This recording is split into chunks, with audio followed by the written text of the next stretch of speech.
Hey everyone, welcome to another episode of Chakravyuha, and today we have with us a very special guest. She's a batchmate of mine from Masters, that is Kamal, or rather I should say Dr. Kamal now because she has completed her PhD. She has defended her thesis last year and now she's working as a scientist in Canada. Apart from research, okay, we are definitely going to be talking about her research journey, her PhD. But one fascinating interaction that I had with her was about the masters, and we have discussed how does one pursue masters abroad after getting a bachelor. So most of the people, what they do, they complete a masters in India and then they go for masters abroad, because generally you require a 4 year bachelor's, and in India we do not have a 4 year bachelor's. So generally you need to do masters, like you do your bachelor's then masters, and then you can go for masters again, or some students go for PhD. But with her, she did her bachelor's, and we had a very brief interaction in our masters, because in the first semester of masters itself, she got into Canada. She got her masters in Canada, and how she did that and what was her experience like. This is something we have discussed in detail apart from her research journey. And most importantly, I did not compliment her back when we were having the interaction. But one thing I would like to say is, like, I don't know why, but living abroad or living independently abroad does wonders to your personality. I remember that when I used to talk to her during masters, and when I interacted with her 7 years after, there was a huge change, and a huge change for good, of course. In terms of her communication, in terms of her personality, in terms of her professionalism, there has been a drastic change that I could observe. So, anyway, without further ado, let's get started. So, hi everyone, welcome to the channel. And today we are presenting you the ninth episode of Chakravyuha, and we have a very special guest. So, generally what happens, that's what the trend is. People do masters in India, then try go and do a PhD abroad, and then a postdoc, and then they find positions elsewhere. But this time around, Kamal is basically my batchmate from masters from Panjab University, and in fact this is the first time I'm talking to her after 6 years. So I also am very interested in knowing about how she made those decisions and why she made those decisions. So firstly, the best thing about Kamal is that she did a master's also abroad. And at that point of time in my master's, I had no clue like why people do masters abroad, and what it takes to do masters abroad. It is a pleasure to have you. I think there's a lot to learn, not just for the viewers who are watching this video, but also for me. I warmly welcome you and thank you for accepting the invitation. Thank you so much, Aftab. It's a great opportunity, first of all, getting invited by you. And yeah, I am more than happy to share the information, to share my journey all along.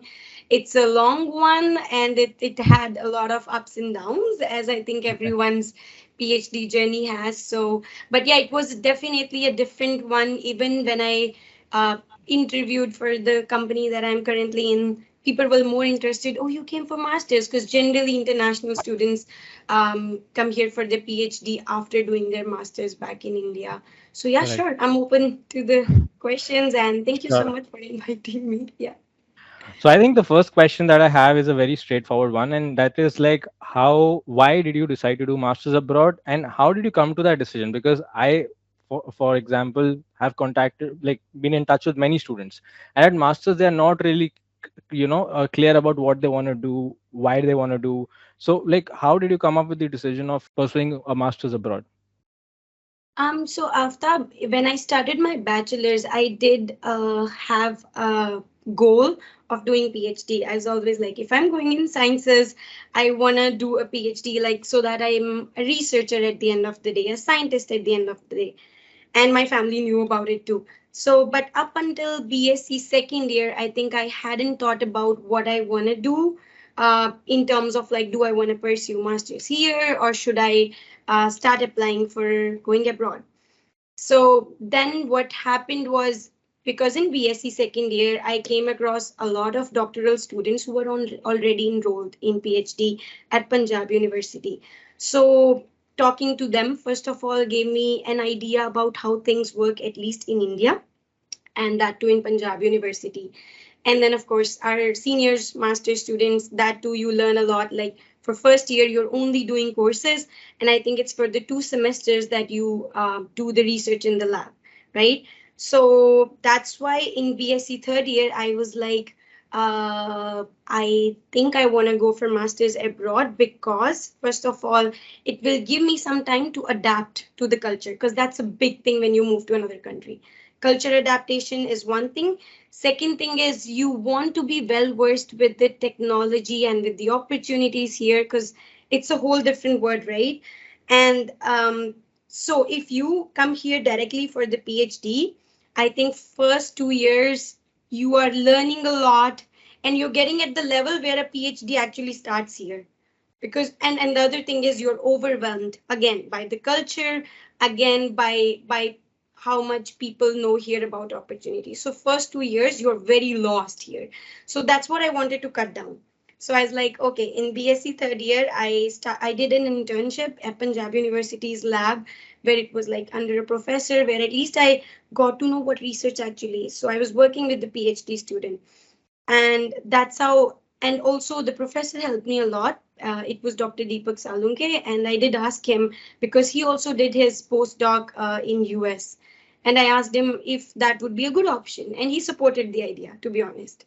So, and that's where I got the push from, that maybe. And the other thing is, I always have a plan B, right? Like we all have a plan B in the back of our head. And that plan B was, okay, if it doesn't work out, I'm doing masters at PU, and then I'll try again for PhD in abroad. So that's how the idea came to me. And then I started applying. So the first step was making a huge list of all the universities.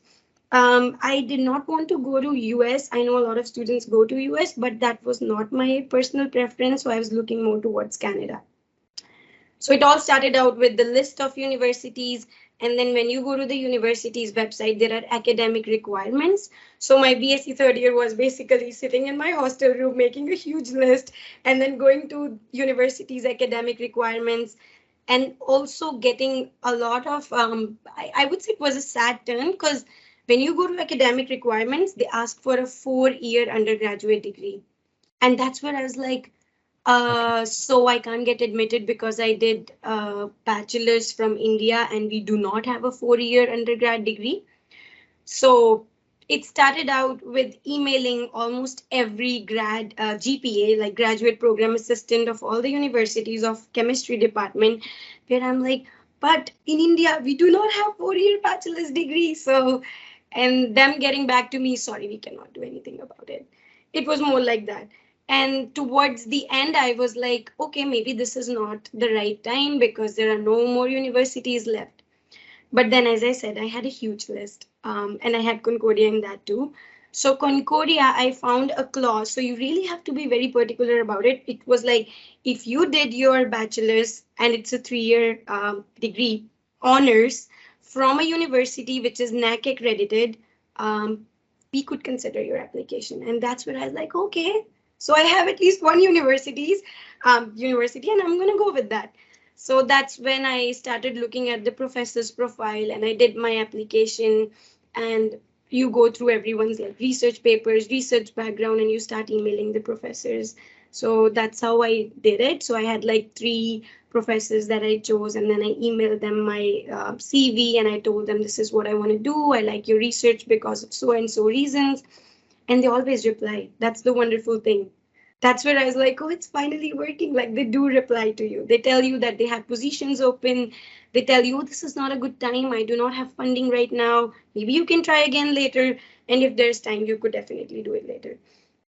And after this is where I was when I started. You remember we started masters together, and I was like still attending the classes of masters, but in the back end, this was all going on. Like the interviews were going on and the process of applying was going on. So Yeah.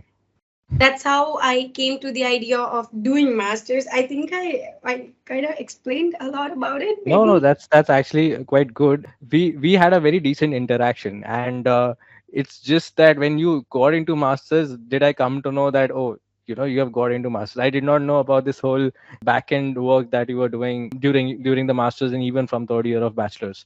So on a light note, I just wanted to know, is this a thing that whenever you are applying, you keep this a big secret before you sort of like See, the thing is, after I didn't know I was going to go to like Canada before I got the offer letter, and before I got the visa actually, because I got my visa I think 20 days before I boarded the flight.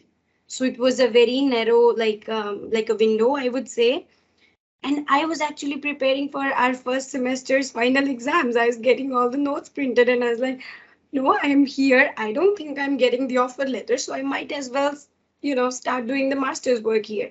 And that's what I was doing. So it wasn't a secret because, like, my close friends really knew about it that I was trying.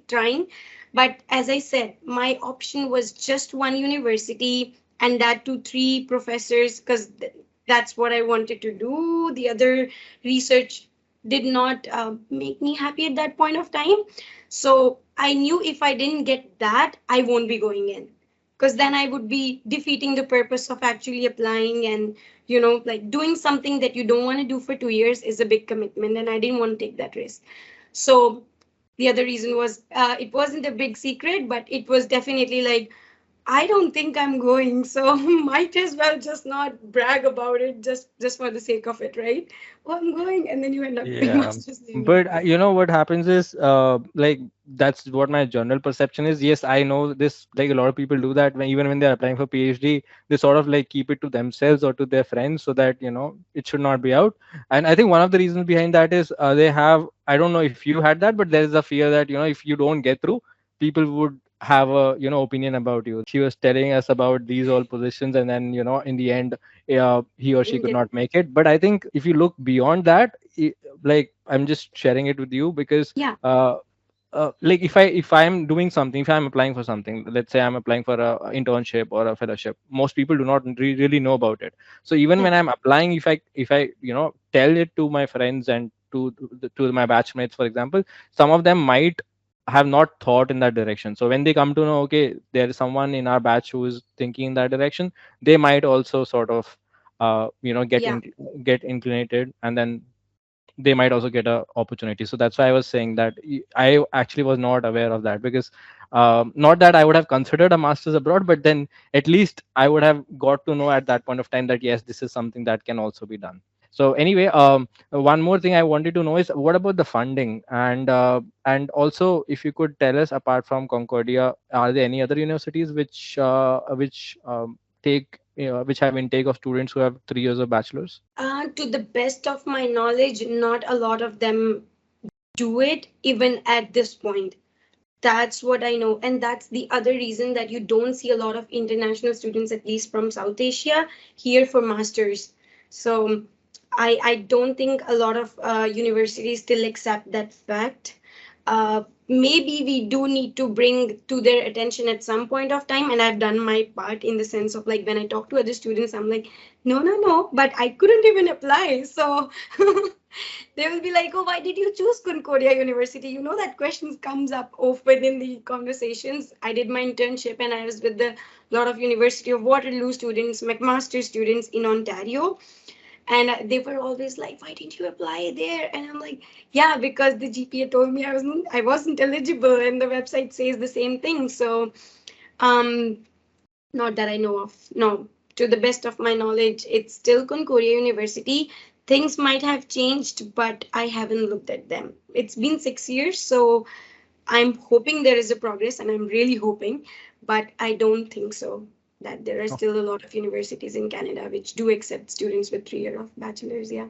That's okay. I think I would encourage the viewers, if you can actually, like what she did, she actually went ahead and looked at university. So I think you can also somewhere do that. But I'm also quite optimistic because now there are a lot of 4 year courses that are being launched in India as well. So I think that will give students more opportunities to pursue masters. And now coming about a very important facet of doing masters abroad is the funding and the monetary Yes. side to it. So like you said that you chose Canada over US. So was there any monetary aspect to it, that you had some relatives in Canada so that you could maybe take care of your your living expenses? Was that a reason for choosing Canada, and like how did you manage your funds?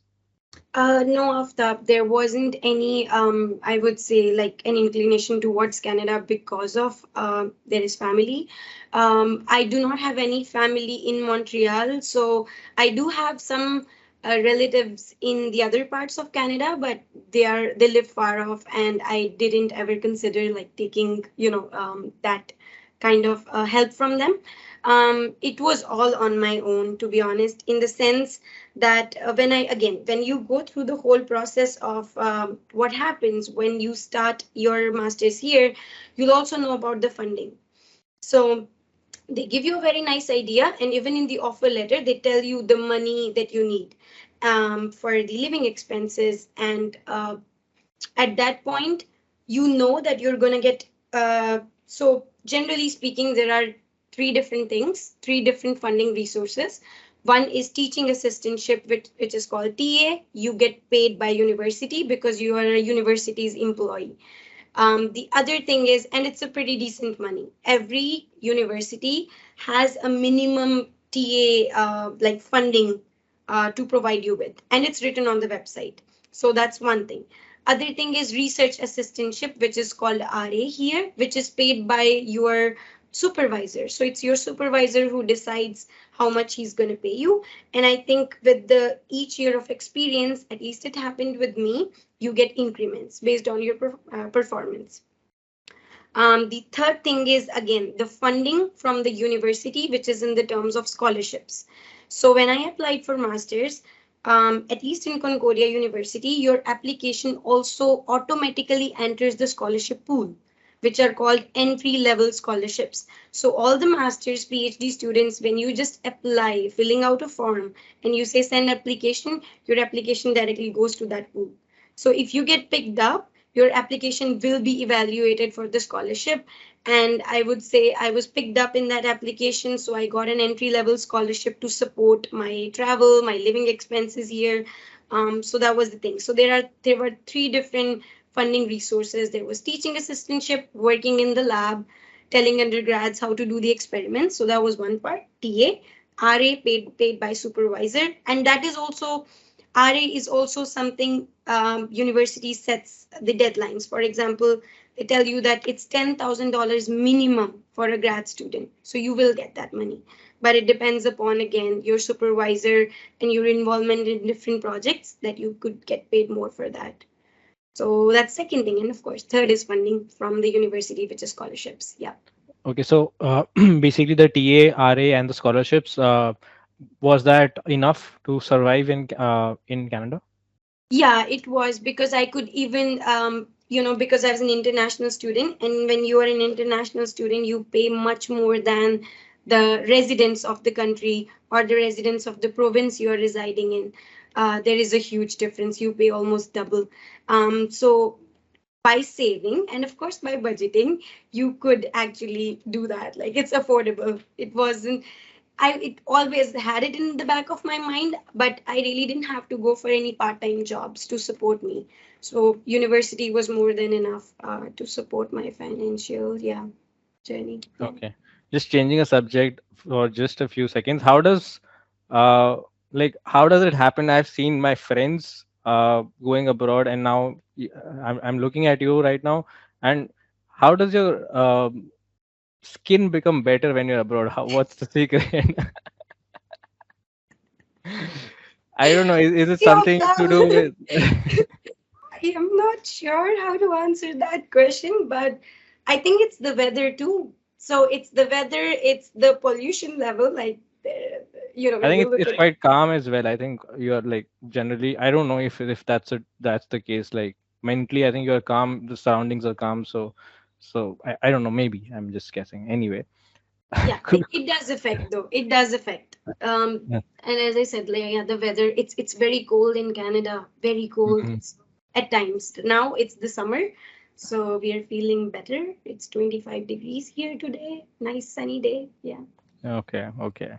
And okay, Kamal, just coming to you again, your masters. So, Yes. like, if somebody is applying, can you just briefly walk us through, like, what all are the requirements? Is it similar to what is a requirement for PhD? That is a statement of purpose, and then what do you call your GPA, some research experience, or is there any exam also that you need to give, like TOEFL, IELTS, something of that sort? Sure. So yes, Aftab, a brief answer would be yes. It's very similar to what you do during your like PhD application. That you need your statement of purpose, that's SOP, and then you would need your GPA, like your transcripts. You would have to scan them, upload them on the university portal.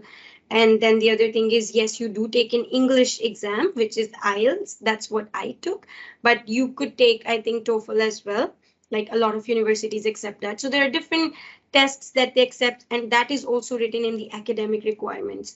So that's why I'm telling that, and I'm urging all the viewers that whenever you are applying to any university, go through the academic requirements of that department, and like they have all bullet points that this is what you need, and this is will be pertinent to the application. And in case there are doubts, because I know when I was at that stage, I had so many questions, and like there was nobody to answer. But there is a GPA email, like graduate program assistant of that department. You could always email them, and they will always reply back. It might take 24 hours, 48 hours, but have your questions clearly put out there. That's very important. Like you do not have to over explain yourself. You can just say like, I'm a prospect international student. I'm trying to reach out to understand the academic requirements more clearly. And then you can have your bullet points. These are my questions. If you could just touch upon them briefly, and that would be enough. They could at least guide you to the right link, like, because they always have the information, but sometimes we just don't know where on the website can we find them, right? So I would always encourage you to ask, because if you don't ask, the answer is always no. Like this is very popular quote, but that is very true. So you always have to just send an email and ask. That is Okay. something. Yeah. Right. I think that's quite that's quite helpful. In fact, it's good to know that they do reply. Just building upon this, there's I have seen that in the present like in my ex organization, like after my PhD, I worked for a year in a biotech. There were a lot of students who had done their masters from UK, and if I'm not wrong, you also had a 1 year masters in Canada. Yes. But Yeah. I would just like to correct that, after like when I now have my degree, it's a PhD degree that I got, and that's because I did not finish my master's per se. I did not write a thesis and then defend it, because generally to obtain a master's degree, you write your thesis, you defend it, right? Mhm. Basic thing. But here, what happened was I was doing my master's, and then in the same lab, I developed a lot of interest. And my supervisor, actually, very kind supervisor, he asked me if I wanted to pursue PhD in the same lab. And that's when I was like, oh, I like this research area a lot now. Because when you were doing your master's here, you get to know what everyone else is doing in the other labs, because you're Right. always meeting in the kitchen or in the cafeteria, and you're like, so what's your research about? And there are a lot of student seminars too, so you know what each lab is doing. And I found my research area to be very interesting to me, and I was like, this is where I want to go with my PhD research as well. And since I was working with my supervisor already for like 8 months, I thought we had a decent relationship, and he was very helpful too. So that's when I thought I will give it a go. And without finishing my master's, I had a committee meeting where I presented what I wanted to do in PhD. It's your committee that lets you do it. So it's called fast tracking into PhD without actually finishing your master's. And that's what I did. So I kind of invited them all, had a presentation, shared my PhD goals, shared the progress that I made in master's, and how I wanted to use that to further do my PhD.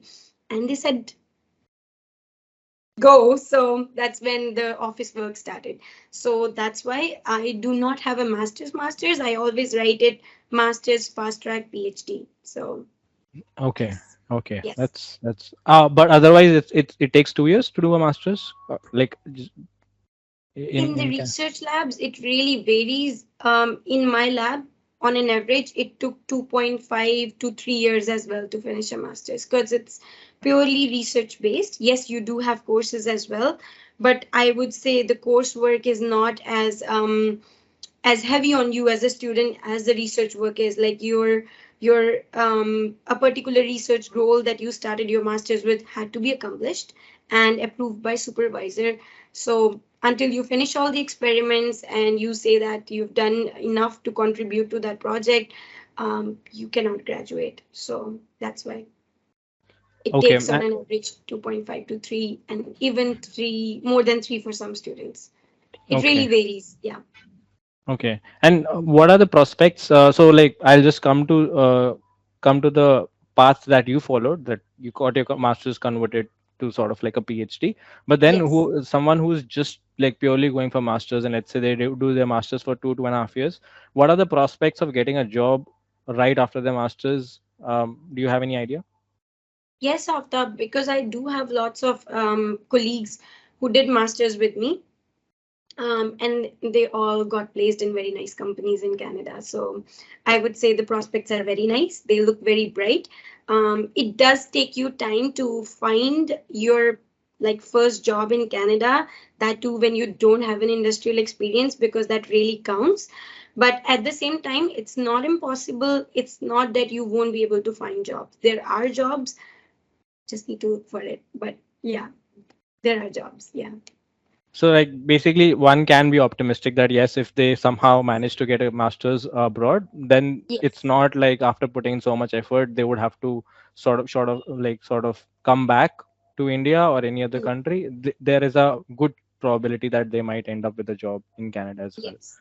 Okay, Yes. that's great. And did you have this in mind, the path that you sort of like tread upon that right? You got your master's converted into PhD, or is that something that just happened when once you went there? Um, I honestly didn't think about it. Like initially, I didn't know that this is something you could do. And as I said, like we do not know what's going on here. It's a different word. So when I like landed here and I went to the university, I saw a lot of people saying you could fast track into PhD if you like it here, right? And I was like, oh, but I don't know how it works, right? So I went to my supervisor and I was like, fast tracking. And he's like, yes, we could do that. So it was more sort of like that. But no, back in India, I didn't know we could do that. I was gonna go into doing masters first, then knowing that if I want to do a PhD or not, that was the goal. So finish my masters first, and then during the masters, we'll see what we want to do afterwards. Right. Yeah. And I think even if that doesn't work out for some reason, like if let's say for some reason if a student goes to pursue a master's and they are not fast track into PhD, yet I feel that one has a better shot at getting a PhD once they're already in Canada, right? I agree. Than applying from India. I agree. And then, since as I already mentioned, a lot of colleagues who were working with me in the same lab when I was doing a PhD, a lot of them went for industry, and some of them also went to another university for doing a PhD. Once they got to know this is how the like research is done, they started applying for PhD into like other research groups as well. So yeah, you could always do that. So there are options. Once you enter into master's year, you will know that there are options and good options. Okay, Yeah. nice. If you want to summarize, like what are some major advantages of what you would say pursuing a master's abroad, particularly since you have experience in Canada? So, Yes. major benefit when you compare to a master's in India. I know that you are always in touch with your friends who were doing masters and now doing PhDs. So, Yeah. like when you spoke to them, when you had a conversation, or when you now look back, what do you think are some of the greatest advantages that you would want to highlight of pursuing a master's? So after, I think I mentioned it in the beginning of our interview that um, our masters back in India, first year you are doing courses, purely courses, and then in the last 2 semesters, I think you start going into the lab, and then you have the research going on, right? But here in masters, from the first day I went to the lab and I was starting a reaction, learning different like techniques available. at our university, and then also proposing a research proposal, like a research project.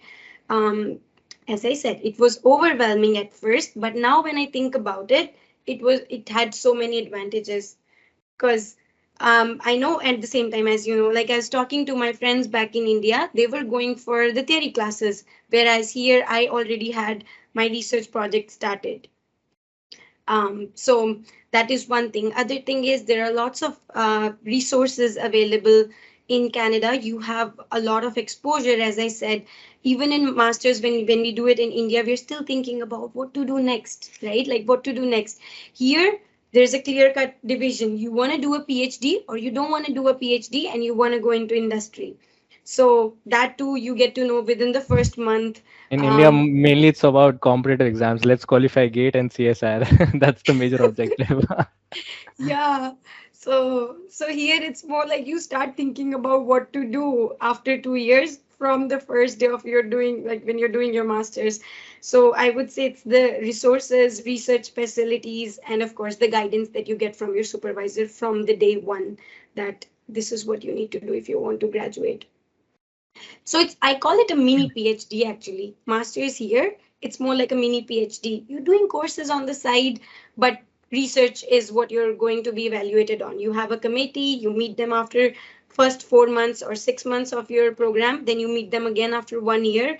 So they are also guiding you and at the same time providing you a realistic view of what your research looks like. So yeah, That's actually a very mini good way to PhD. put it. Yeah, mini PhD Yeah. is actually it's like a very good. Yeah, I think this is what I'm gonna be using now. Yeah, because Yeah.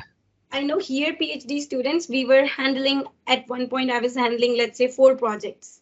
So I was the main, like a project leader for 2 projects, but for the other 2 projects, I was more like a collaborator. So I was still working on 4 different projects. It involves a lot of time management. But at the same time, the master student is handling 2 projects, which is one is their main research project for the masters. The second one is collaborative one. So you're getting a taste of a PhD student while you're doing masters. So yeah. Okay, okay, that's nice. So, like, just wanted to know, like, since you described it really well, that's a mini PhD. So definitely doesn't make sense for someone to do masters abroad, especially when they're not sure whether they want to do research in the future. Uh, and I just wanted, just out of curiosity, I wanted to know that then if one does a bachelor's, let's say, I'm talking about citizens of US and Canada, if they did, let's say they did a bachelor in science, now they are not interested in research. So then what exactly do they do then? Like, Yeah, that's a very good question, Aftab. Honestly, like that's a very good question. Since and I said like I was the TA, so I'm in touch with a lot of students I was TAing with. They were undergrad students, and I would always ask them because I was this curious, international student who doesn't know what people do after bachelor's here. Like, do you all go for masters? Because that's what we do in India. That's why we have integrated courses, right? You cannot stop at bachelor's. um, but here, a lot of students, first of all, if they are in the sciences, they want to go to medical school. So they want to go for the what we call MBBS in India. They want to go for that. So, but the requirement is that you need to do a bachelor's, finish a bachelor's, and only then you can take the entrance exam and go for the medical school. So a lot of students start with that perspective. Oh, we want to go into dentistry school, we want to go into pharmacy school, or we want to go to the medical school. That's why they are doing bachelors. And there are also a lot of students who do bachelors with the co-ops, like internships. So honestly, a lot of them have had like 4 internships already done in their bachelors. So they have worked in the industry and they already know how the industry works. Whereas a master student like me was still like, I'm not sure what I want to do because I don't know what happens in the industry in Canada, right? So that was what was going on. But I think a lot of students again go to the schools, different schools after bachelor's, or a lot of them go to the industry and they start working there. They start getting the industrial experience right from the beginning. They do not even do need masters because they've already done so many co-ops. Wow, actually, I can understand that what you would be going through in this first couple of years, Yeah. because I am like literally my mind is blown. Like there's so many opportunities that like you I am once I'm talking to you, I'm coming to know of, and I was Yeah. completely unaware. And I used to believe that I am someone who's like aware of what all opportunities are available. So that's like completely new for me. And I'm sure a lot of viewers, especially those who might be in bachelors and who might be interested in research, I think this is a wonderful opportunity that you can really consider. So that was like quite a detailed overview about masters, but I think this was really needed because I don't think anywhere uh, on public platforms this information is readily available. So I thought that this is definitely something that we should focus on. Now coming to actually the main aspect of Chakravyuh, which is about research. So please walk us through your PhD journey and maybe the difficulties you faced, and a little bit about, maybe first we can start with what was your research all about, and what problem were you trying to solve. Yeah. Okay. Starting through the masters, as I said, because it was the master's project that I carried on to do like my PhD. So the goal was to develop polylactide-based stimuli-responsive degradable nanocarriers for the anti-cancer drug delivery. I feel like I'm spelling out my my PhD thesis topic, but that was it. So I was working on developing and exploring different polymers that we could use for the anti-cancer drug delivery. But those polymers were the stimuli responsive degradable polymers, which means we had cleavable linkages that would respond to these tumor tissues. And that was the goal. We wanted to reduce the systemic toxicity, which was occurring because of the non-specific targeting of the conventional drugs that we have in the market right now.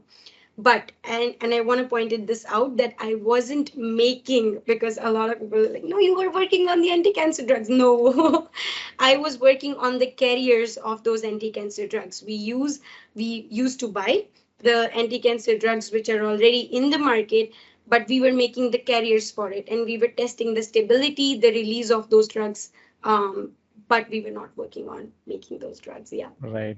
I think, sorry for interrupting. I think like some of the viewers might have lost you in between. So Okay. I just like to try to simplify what you just mentioned, and maybe you can correct me if I'm wrong at some point.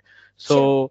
So basically, you are encapsulating a drug inside a polymer, and then you are basically, let's say initially if you're delivering a drug to anti-cancer drug, it will have a lot of side effects, a lot of toxicity. So you want to, let's say, make it tissue specific, that this drug should enter a particular tissue, and then only the drug should like be exposed to the physiological environment. So what you do is you encapsulate the drug in the polymer, and then through some sort of stimulus, you target a particular tissue. So when the polymer enters that tissue, you sort of like give that stimulus, the polymer sort of degrades or breaks down, and the drug is released so that the toxicity can be reduced. Am I right? Yes, you are, Aftab, and that's why you are a teacher. You explained that really well. Yes, that's exactly what we were doing. That's exactly what we were trying to evaluate and achieve with my Okay. research. Yeah. Okay. And so yeah. So what was the stimulus exactly that you were sending out? So there are two. There was one which is called redox, which is again the reduction oxidation, and then the second stimuli we were working on was pH, acidic pH, because let's start it from the basic, and I'm gonna try explaining it. So in the case of the normal healthy tissues, the redox, there is not a lot of redox gradient, but in the case of the tumor tissues, or let's say cancerous cells, there happens to be a lot of redox gradient. There is a lot of difference in the reduction potentials, and that is where you could use that to open up a polymer. So for example, we made a polymer and we want to open it. So because there's drug that is inside. So in order to open that up, we need to cleave it, and that stimuli would act as a cleavable, like a stimuli, a stimulus, and that would cleave that polymer and hence release the drug. So that was one stimulus we were exploring. The other stimulus, again, as I said, is the acidic pH. So there is, in the physiological or the normal tissues, the pH remains about 7.5. It does decrease in the case of lysosomes, but then in the cancerous cells, there's been a lot of research that says that they're much more acidic than the normal tissues, not normal cells. That was another stimulus we were trying to explore in my research. So these were the two basic, yeah, stimuli that we were exploring. Okay. So there was no external stimulus as such. It was more from. Okay. Okay. Yes, internals, yeah. And I'm guessing these polymers would be then delivered intravenously, because if you give it orally, then the polymer would degrade right inside the Tummy, stomach yes, itself. Yeah. yes, Okay. yes. Okay. That's good. And then just wanted to know that for synthesizing the polymers and let's say making it specific to a drug, uh, what sort of techniques and what sort of research went into that aspect? So one thing was the polymers had to be, as I said, biodegradable because we are trying to inject them in human beings. So that was one important aspect that you need to think of. Polylactide is biodegradable, and that's why we started. That's why we began with that polymer. And to make that polymer in the lab, going into a little bit of detail of the chemistry that went behind it, so we would buy the lactide monomers, and then I would be doing a ring opening polymerization to open that lactide monomer, because lactide is a six-membered cyclic monomer.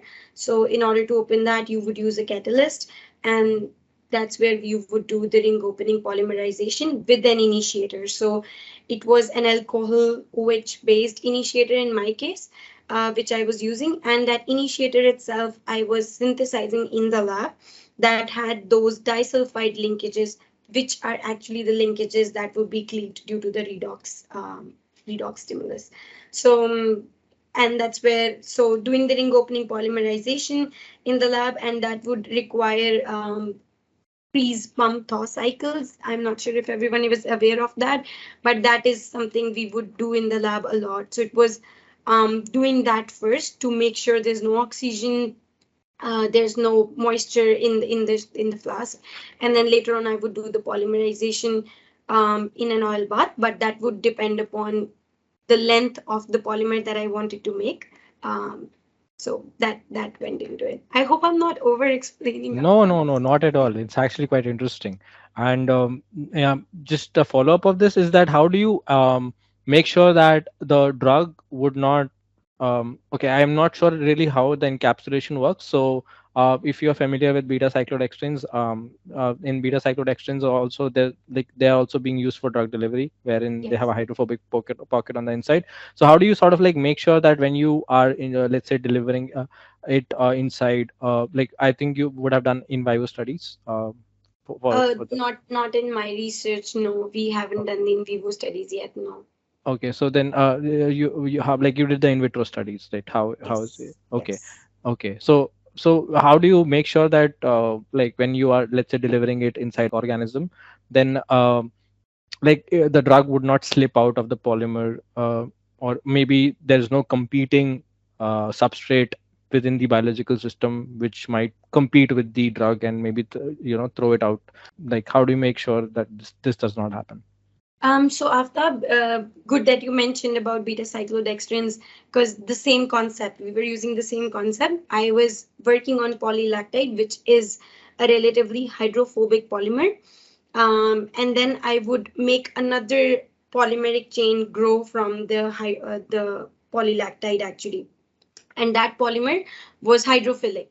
So how I was doing it, it's an amphiphilic block of polymer at the end of the day, and we wanted it to have this spherical morphology. So we were doing making spherical micelles out of it, and then again we were working with the doxorubicin, and if once you deprotonate it, it also becomes relatively hydrophobic. So we were doing we were encapsulating that with the physical encapsulation only, which was the hydrophobic interactions. We were relying on that. And then we were using different types of encapsulation process each time because we wanted to check what if we change the process of encapsulation, how would it prevent the leakage ultimately, right? How stable are those micelles and for how long they are stable? How long can they hold it up? So yeah, that went into it. There were different encapsulation methods that we used. There were different polymers, like sets of polymers that I was making with the different chain lengths of polylactide, because that also affects, right? Because it's the polylactide that's going to hold your hydrophobic drug. So yeah, that went into it. And then, as I said, I would check the stability actually, and also the loading if the drug has leaked out of the polymeric micelles. That's what I was doing to make sure they were stable over the time. Yeah. Okay, thank you for the detail. I know this was not a part of the discussion, but somehow just it was quite interesting. So I just like had Yeah, some follow-up questions. that's Uh, good. It's all good. yeah. So how long did it take for you to complete your PhD roughly? So I can give a timeline here. So 2016 is when I started. January 2016 is when I started my master's. January 2017 is when I started my PhD, like officially. And then I graduated or I defended my thesis last year, August. So it was August 2021 is when I defended my thesis. But I want to mention it here because it's really important that for 1 year, which is about 1 year, 10 months, I went away for an internship in Ontario for in an industry. So, but that did not count towards my thesis because it was not related at all to what I was doing. I was literally just working in the industry and like it was an industrial internship, but none of the work that I did there was counted towards my PhD thesis. So when I count it, I'm always like, yeah, but that did involve 1 year of an internship. That's what even my supervisor used to tell me. You're not behind because we always keep thinking about the years, right? So yeah, so that also. That's quite interesting. Just wanted to know like how like somehow like when I was doing a PhD, I would have never really thought about doing an internship which was unrelated to the thesis work I was doing. First of all, in India, you don't get that opportunity that with doing your PhD you can do an internship. That does not happen. So I'm glad that this is something that can be done, which sounds very interesting. But yeah, just wanted to know that why did you do it in something which was completely different from what you were doing in your PhD?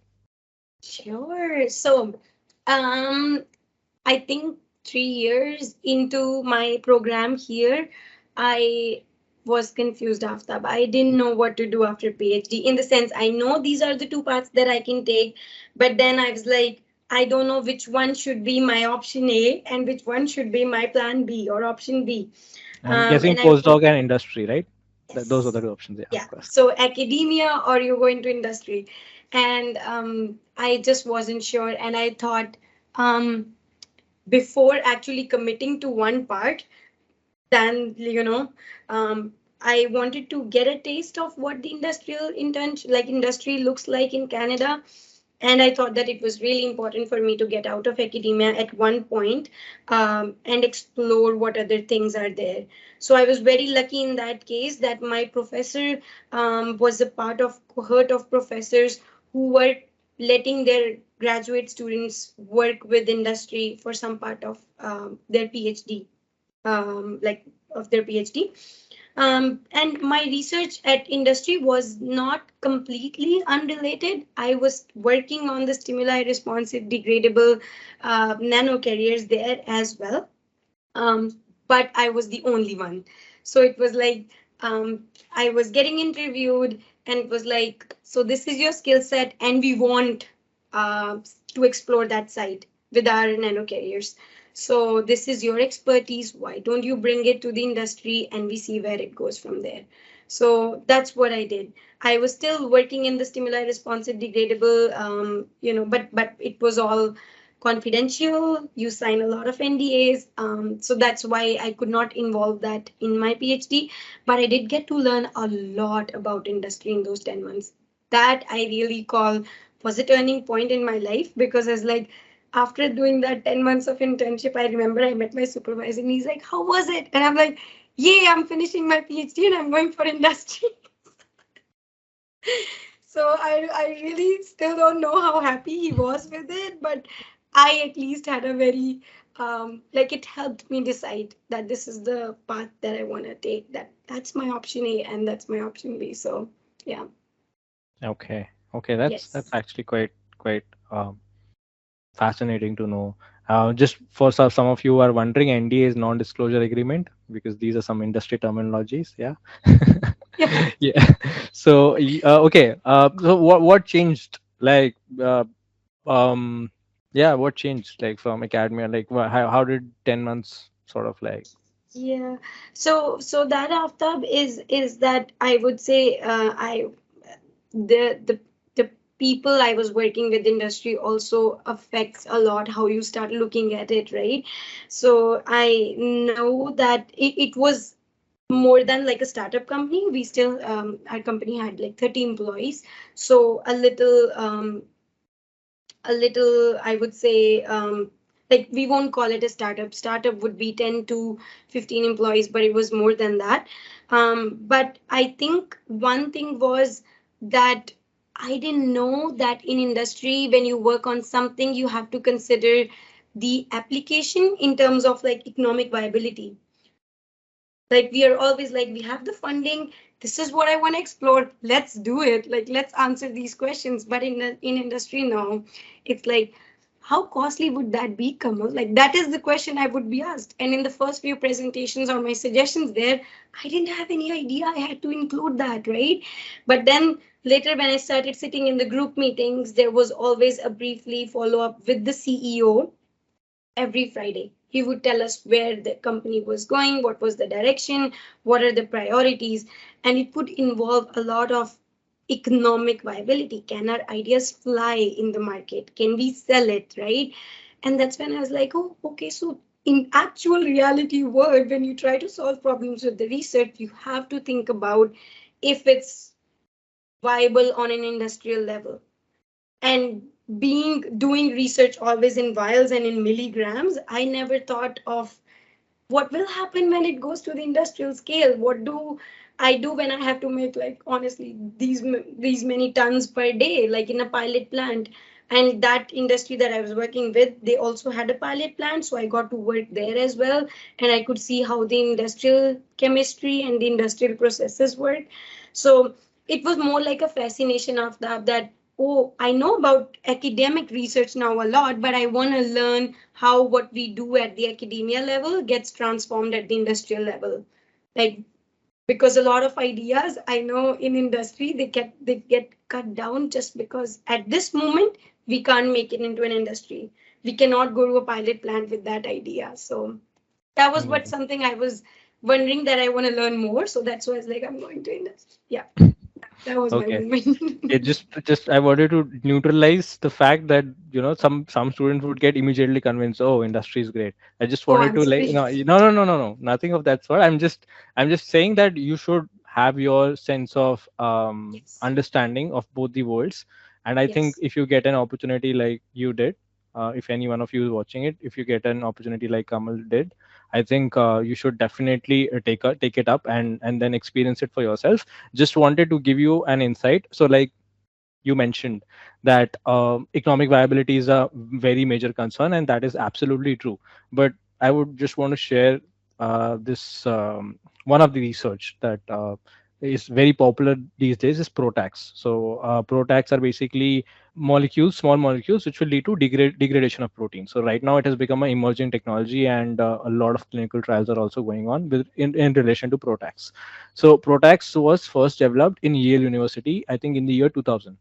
Like that was the Mhm. first time when there was a when they came to know, okay, this is a thing called protacs which can degrade proteins. And at that point of time, the molecules, the protac molecules, which were responsible, like I'm not going into the details, but we used to have a peptide based protac. And peptide based protacs were not really viable because you cannot deliver peptides such like very easily inside the inside the biological systems, it's very difficult. Then in 2004 also it was mostly peptides, and then in 2014 and 15 suddenly very small molecules came which could also degrade the proteins, The and protein. that is when the industry picked it up, because then it became economically viable. So what I want to emphasize is that maybe in the year 2000 it was not economically viable and industry would have shot it down, but now it has become a very very crucial technology. And if things work out in the clinical trials, I can definitely vouch for it that there's a Nobel Prize waiting for uh, uh, waiting for the people who contributed to this technology. So yes, I mean, you work on things which are of commercial value in the near term. But yes, if you do work in academia, you are absolutely correct that you don't really think about the economic viability, but then you need to work on it to make it economically viable. Yeah, that's Yeah. very true, Aftab. I agree. Like, but that's the truth, right? Without academia, industry won't exist at the same point, because who would be answering those fundamental questions that we have? Who would be bringing those new ideas? Because in industry, you are making a pre-existing idea, you're improvising on it, and then you're bringing it to the market. That's what essentially I think we like do in an industry. I hope you would agree with that. So, but yeah, that is something you pointed out But earlier. definitely industry also plays a vital part, because we don't have the resources and the infrastructure in academic environment to actually translate a particular molecule, like translate a viable drug to the market. So Yes, that can only be done by the industry. So I think both of them play a huge role in uh, and they're very ma- interconnected. Yeah. yeah, that is true. That is true. So, can you tell us a bit about what you are doing currently, right after your PhD? What have you been pursuing? Yeah. So after I started working in a company called FP Innovations, it's actually a not-for-profit research organization. So it would be wrong for me to call it industry per se, but it's still a research institute where we're researchers from all the different backgrounds. Again, they come together, and they're trying to solve again the issues and bringing the newer technologies to the market. So I did. So I'm still at the I would say interface of like academic research and industrial collaborations. Yeah, I would say. Yeah. And what does it take to get a citizenship in Canada? Do you have So a yeah, at this point, you would need 1 year of work experience actually after to be eligible to apply for the permanent residency. So here it's first like you apply for the permanent residency. After you become a permanent resident, I think after 3 or 4 years, you are eligible to apply for the citizenship. So that's why. So first step milestone will be to apply for permanent residency, and you need to have 1 year of work experience to be eligible to apply for that. is PhD considered as a work experience or no? No, Okay. sadly not, because you're on a full-time study permit, so that's why it's not considered. No. So now you are currently on work permit, is it? Yes. So Okay. after you finish your studies, you get a 3 year work permit right after you, and you get 3 year work permit even when you finish your masters. So it really doesn't matter that okay you did a PhD, you might get more years of work permit. No, it's always a standard 3 year work permit for courses which are 2 years or more than 2 years. So you get a 3 years. Yes. So I'm working on my like I'm on a work permit right now, and yeah. Okay, okay. And how about just trying to end up with the lifestyle in Canada? How are things? And just a general, I mean, idea about what all things do you do? What are your hobbies? Like how do you spend your time? Um. Do you So miss I family? That is also one concern a lot of people have. Yeah, you are definitely away from your family, but one good thing that worked out in my favor is my brother is also residing in Canada, so I get to see him a lot.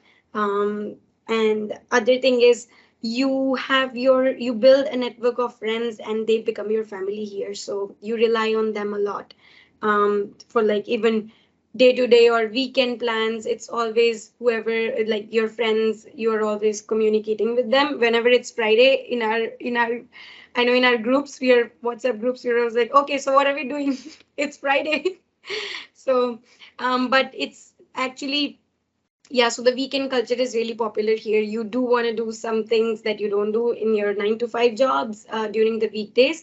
And I have developed a liking towards hiking. So I do go for a lot of hiking trails, and I am in Quebec right now. It's a province of Canada, and Quebec is very beautiful when it comes to hiking trails.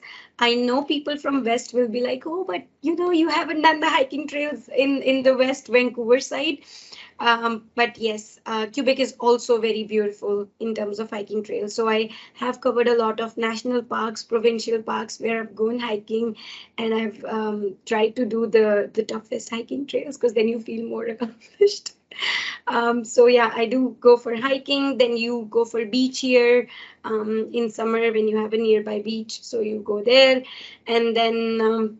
In winter, you could do ice skating. There is snow tubing. There is skiing, and I did try ice skating, but I am not good at it. I am the one that my friend holds and we're going on the skating rink. But I do go for snow tubing a lot. That's what I enjoy, and I want to try skiing one day.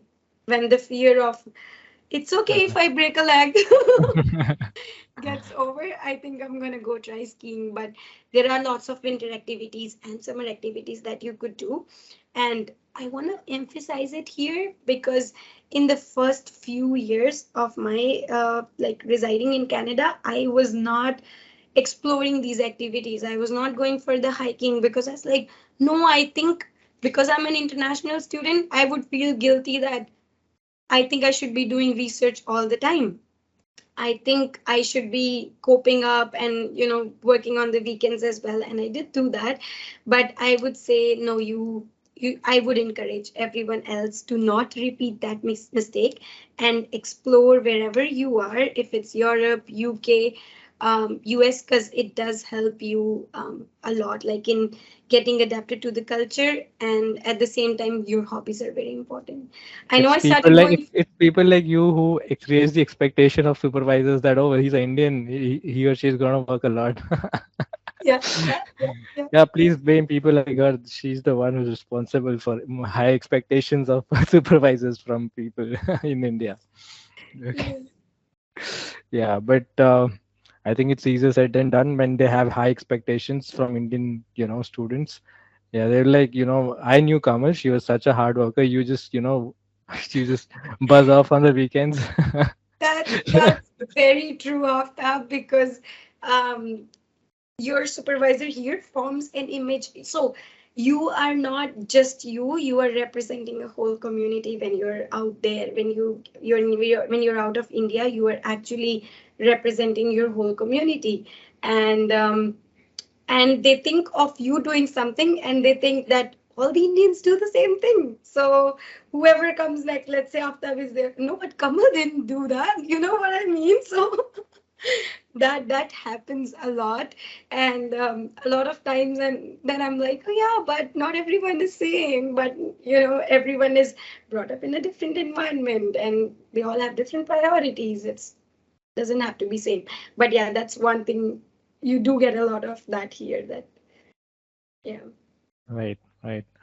I think I don't know how well this video is gonna be received because it's gonna be pretty long. But like keeping that aside, this was like very informative because right, like not just I don't know for the viewers, but for me it was very informative. So I'm very sure that even for people who is gonna be watching it, it's tons of information. Like it's packed with information. And thank you so much for I would say enlightening me, but in particular about such opportunities because I was completely unaware of it. And thank you for agreeing first of all on the first go itself. Thank you so much, Aftab. You don't have to thank that much. Like, I do feel right now, because as I said, when I was in that board, there wasn't a lot of information in those years. Right now, even through your channel, I know a lot of people are learning about the opportunities and the interviews that you're doing right now. It gives them I would say again, a lot of information, that there are so many opportunities. You do not need to be scared. Again, you just need to look for the right opportunity, and it's going to be fine for you. But again, like, you're doing an amazing job, and that's when you asked, I was like, sure, why not, let's do it. And thank you so much, though. Thank you for inviting me. Yeah. Any possibility of potential aspirants connecting with you through LinkedIn or some other platform? Yeah, sure. So I am quite active on LinkedIn, and even in the past, I do have replied, because when you, again, as I said, when you ask for the right questions, you know what you want to know. Uh, More people are happy to help you, and if I could guide somebody who is in the same boat as I was 6 years ago, I would be more than happy to do it. So they could always send me a message on the LinkedIn, and I would be happy if I could help. That's all I can say. Yeah. Yeah, just wanted to add one more point, that don't send messages like please tell us how to do masters in Canada. You have to you have to be specific on what exactly you want to know. You have to Yes. show that you have done your bit of research and you Research. have a genuine concern or query. Yes. Then as an individual, you feel the compulsion to actually respond to that message. If you just ask how to do a PhD in Canada or how to do masters in Canada, that I don't think that message is gonna get any response. Okay. That's true, After, because again, as I said, I would there have been those messages. I have received those messages. Please tell us how to do PhD in Canada. Um, the information is out there. You need to be more specific when you're asking a question, asking a query. That's all. Right, right. Because at that time, after, I didn't think like LinkedIn. I didn't have a profile on LinkedIn, to be honest, at that time when I was applying for masters or PhD. So I really did rely on Google a lot. It was just Google, like what to Mm. do. Yeah. Reading a lot of blogs at that moment. Blogs were very popular, so I know, reading blogs, that this is my like, a lot of people have written about their journey as well. There are blogs that you can find, so that was very helpful too. So Right. Anyway, it was lovely talking to you, and I hope that somewhere down the line we might meet in person through some conference or some university somewhere. And yeah, that's all. And wish you all the very best. Take care. thank you so much. Bye. Hey guys, so I'm a verified educator on Unacademy, and along with that, I'm also available on the Unacademy Plus platform where I'm taking live classes along with other educators.